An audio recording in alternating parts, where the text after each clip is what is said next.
Next, I want to chat about the Wix FAQ widget. So if you've got FAQs or anything that requires an accordion on your site, this is going to be for you. So click on here. If you want to manage any of the information that's on here, you're going to click Manage FAQs. This is going to be called an FAQ no matter what you use it for. So maybe you're using this to list project deliverables. Maybe you're using this to share some fun facts about yourself, whatever it might be.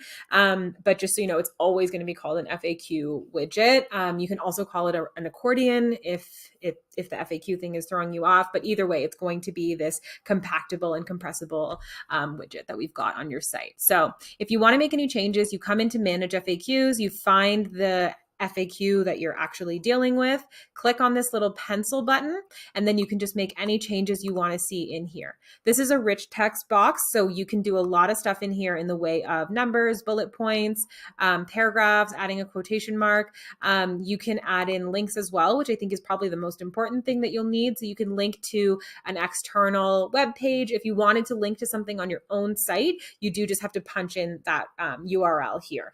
So yeah, and then you can decide if you want it to open in a new tab or if you want it to stay in this tab. But yeah, that's pretty much how you're going to do it. You're going to edit the questions this way. You're going to edit the answers this way. You can duplicate them.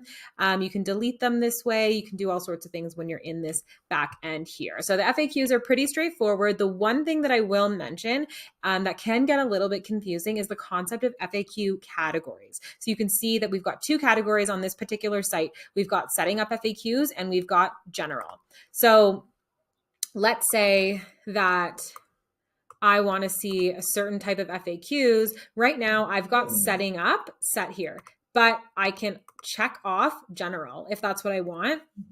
I just wanted to make it super clear. The Wix FAQ can be a little bit finicky sometimes, and sometimes you don't end up with FAQs that you want on here. And so I just wanted to make sure that you know, if you click on settings and click on display, you get to choose which FAQs are going to be set up here based on the categories that you've set up in the manage FAQs section.